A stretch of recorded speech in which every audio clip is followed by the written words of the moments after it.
اعوذ باللہ من کل رجیم و حسیم بسم اللہ الرحمن الرحیم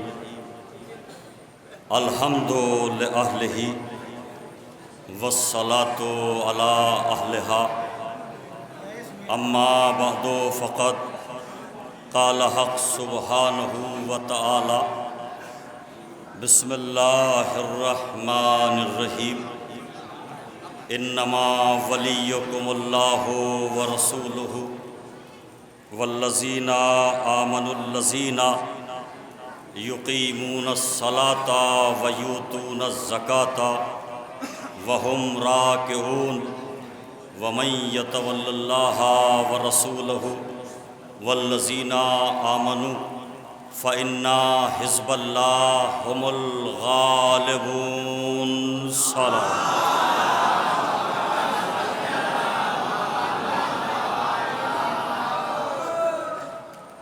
احساس وجود کا لازمہ شعور بندگی ہے، اور شعور بندگی کا تقاضا یہ ہے کہ موتی وجود یعنی مؤثر علی کل موجود، لا یدرک الصفات، قدیم بالذات، خالق امکان و اکوان، قادر و قدیر اور رحمان و رحیم پروردگار کی حمد و ستائش بہر صورت آسائش و آزمائش مثل تار نفس دواں رواں دواں رواں۔ درود و سلام ان انوار ذوی الاکرام پر جن کی خصوصی عطا سے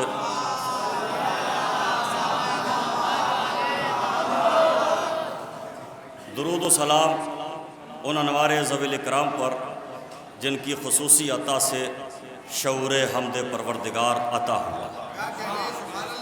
ہمارے لاکھوں سلام ان انوار ذوی الاکرام پر جن کی ہر ادا کو اللہ نے شریعت بنایا۔ ہمارے لاکھوں سلام اللہ کے مصطفیٰ، مجتبیٰ اور مرتضیٰ بندوں پر جن کے ہر عمل پر قرآن نے آیتیں پیش کر کے ان کا قصیدہ پڑھا۔ ہمارے لاکھوں سلام اس مولائے غدیر، جناب امیر، مجد آہنگ فصاحت، خالق نہج بلاغت، وقار حرم، مولود کعبہ، سرمایہ تہذیب انسانی، غرور عمرانی، کل ایمان، ایمان کا ایقان، مولود کعبہ بلکہ مولود بیت کبریا حضرت علی علیہ السلام کی ذات گرامی کو ہمارے لاکھوں سلام، جن کی ولایت کے اعلان پر اللہ کا دین مکمل ہو گیا۔ آدم کی محنت مکمل ہو گئی، نوح کا لایا ہوا پیغام مکمل ہو گیا، ابراہیم کی محنتیں رنگ لائیں، اور غدیر میں علی کی ولایت کے اعلان پر دین مکمل ہوا۔ دیکھیے، ایک بات عرض کرتا چلوں، جو بات آئے گی سامنے وہ عرض کر دوں گا۔ بڑی طویل مسافت کے بعد اور مشقتوں کے بعد آپ کی خدمت میں حاضر ہوا ہوں۔ یوں بھی آپ نظم کی صراحی سے مسلسل شراب ولایت علی نوش فرما رہے ہیں، اب نثر کے کاسے میں شراب ولایت علی حاضر ہے، گر قبول افتد زہ عز و شرف۔ اور نظم کے سمندر میں نثر کی بوسیدہ کشتی کو چلانا بڑا مشکل ترین کام ہوتا ہے، اس لیے زیادہ دیر میں آپ کی خدمت میں حائل نہیں رہوں گا۔ شعراء ہیں، آپ حضرات ہیں، میں تو ایک دو بات آپ سے آپ کی خدمت میں عرض کر کے اور آپ سے اجازت چاہوں گا۔ محمد مصطفیٰ صلی اللہ علیہ وآلہ وسلم سرکار دو عالم،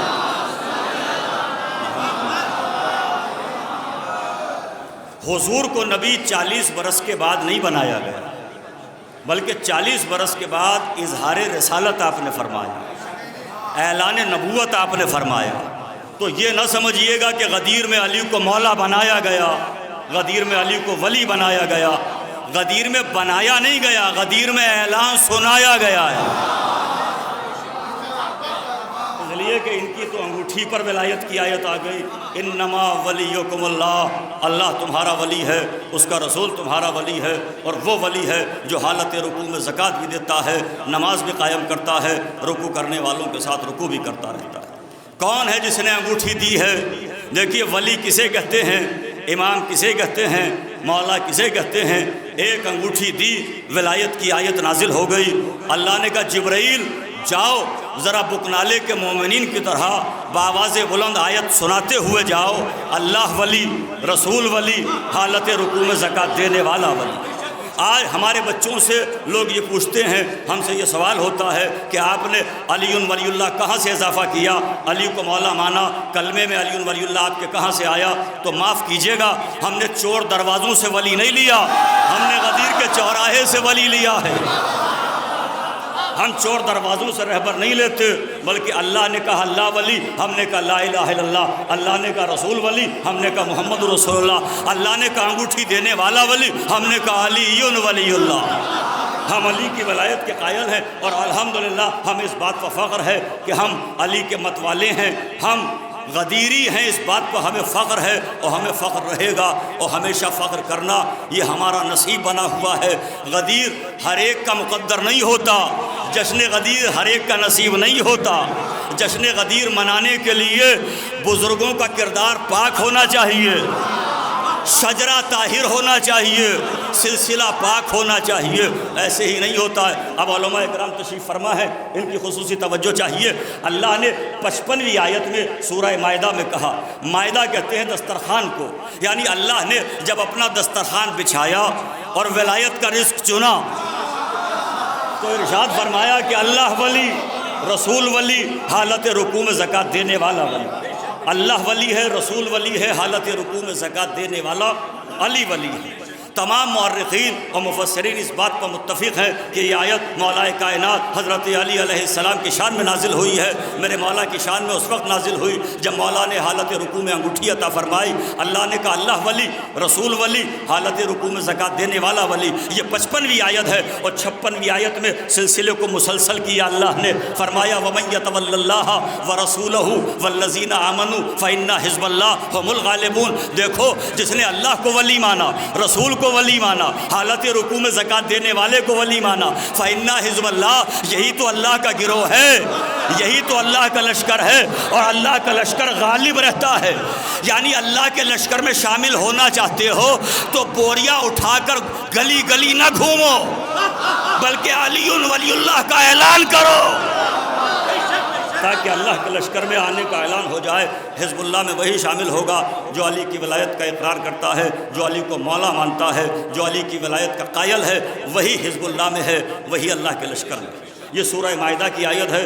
اور ذرا سا آپ کو جگانے کے لیے ایک بات اور کہہ دوں، مولا نے حالت رکوع میں انگوٹھی عطا فرمائی۔ یہ انگوٹھی نہیں، سلیمان کی حکومت ہے۔ سنتے رہتے ہیں آپ، نتیجہ میں آپ کی خدمت میں ہدیہ کر دوں، یہ انگوٹھی نہیں ہے، یہ سلیمان کی حکومت ہے۔ سلیمان کی حکومت رہین کرم ہے اس انگوٹھی کی، جو علی نے آج ایک سائل کو عطا کی ہے، ایک مانگنے والے کو عطا کی ہے۔ اب ایک جملہ کہنا چاہتا ہوں، علی نے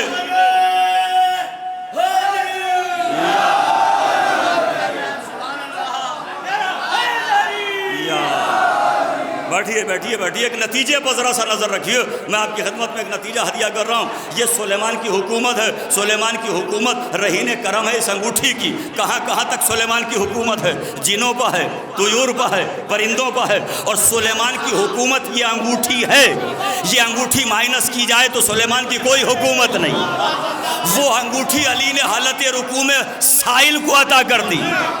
اے علی کا مقابلہ مکے مدینے کے بنیے بقالوں سے کرنے والوں، اے علی کا مقابلہ زمانے کے فقیروں سے کرنے والوں، علی کا مقابلہ تو سلیمان جیسے پیغمبر سے بھی نہیں ہے، اس لیے کہ جتنی سلیمان کی حکومت ہوتی ہے اتنی علی فقیروں میں، بھکاریوں میں بانٹ دیتا ہے۔ علی نے فقیر کو دے دی، بھکاری کو انگوٹھی عطا کی۔ یہ انگوٹھی نہیں ہے، بلکہ یہ علی نے حالت رکوع میں سلیمان کی حکومت دی تھی۔ سورہ مائدہ کے یہی الفاظ ہیں، اور دیکھیے اللہ نے بھی فیصلہ کیا کہ ولایت کے حوالے سے آیتیں سورہ مائدہ ہی میں رکھوں گا۔ فرمایا الیوم اکملت لکم دینکم، یہ آیت بھی سورہ مائدہ میں آپ کو ملے گی۔ جب میدان غدیر میں علی کی ولایت کا اعلان ہوا،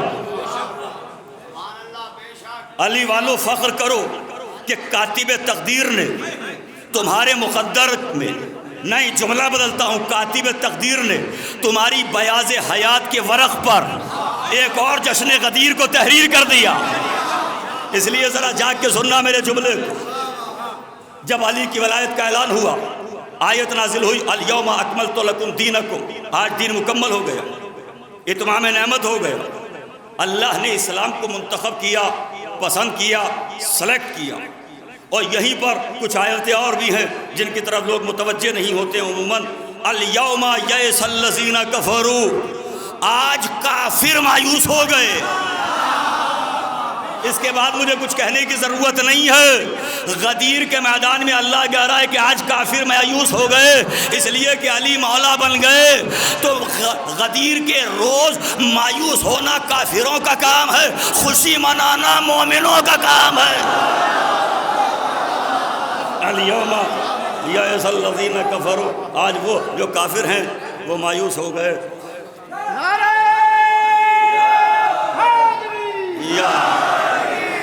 آج جو کافر ہیں وہ مایوس ہو گئے۔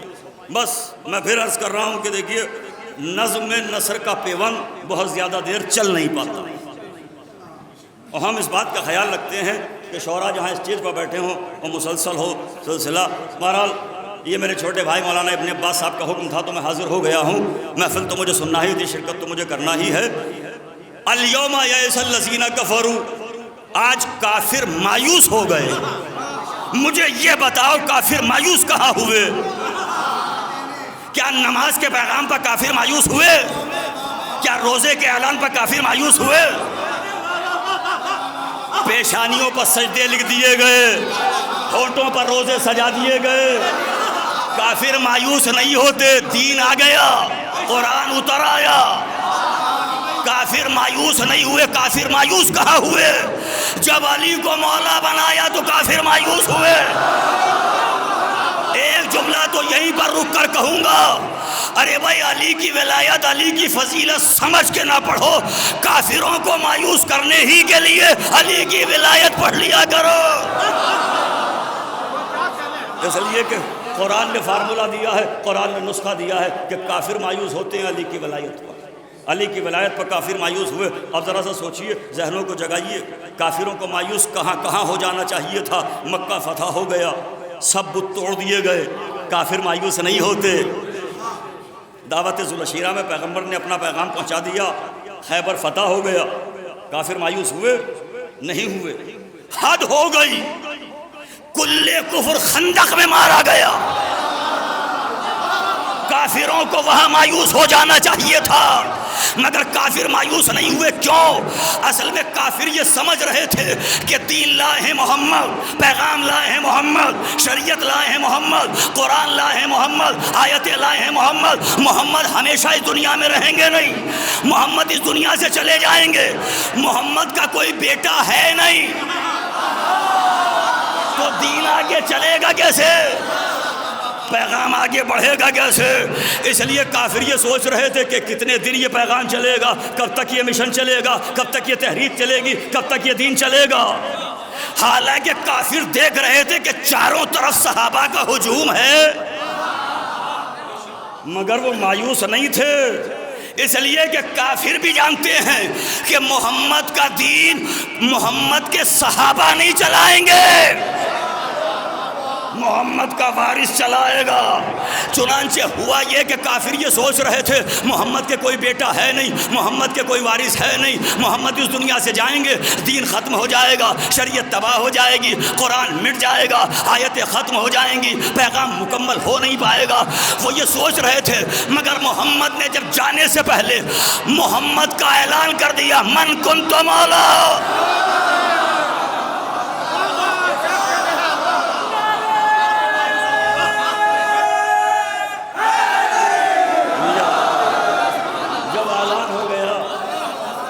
کافر بھی سمجھ گئے کہ محمد اس دنیا سے جائے گا نہیں، ایک جائے گا تو دوسرا آئے گا، دوسرا جائے گا تو تیسرا آئے گا۔ کافر بے غیرت ہیں مگر جانتے ہیں کہ محمد کی جگہ محمد آئے گا۔ ارے میں کچھ کہہ رہا ہوں، ذرا جگائیے ذہنوں کو۔ اب جب مولا کا اعلان ہوا پیغمبر نے اعلان فرمایا من کنت مولا ہو فہذا علی المولا، جس کا میں مولا، جس کا نہیں، ایک من ہے، ابھی تو زمانہ ایک ہی من کا وزن نہ سمجھ سکا، من کنت مولا ہو جس کا میں مولا فہذا علی المولا، اس کے علی مولا۔ اب یہاں پر ذرا سا رخ بدلا لوگوں نے، اور لوگوں نے کہا صاحب مولا کے معنی تو دوست کے ہیں، مولا تو ماں کے معنی تو رفیق کے ہیں۔ بھئی دوست بنایا تھا نبی نے غدیر میں، اپنی بات پر رکے رہنا، میدان میں نہیں رکے، یہاں تو رک جاؤ، اپنی بات پر قائم رہنا۔ تم کہہ رہے ہو کہ مولا کے معنی دوست کے ہیں، پیغمبر نے مولا بنایا یعنی دوست بنایا، تو سوالات تازہ تازہ حاجیوں کے مجمع میں پیغمبر نے کسی کو دوستی کے قابل بھی نہیں سمجھا، جسے دوستی کے قابل نہیں سمجھا انہیں اپنا آقا کیوں بنا رہے ہو؟ وآخر دعوانا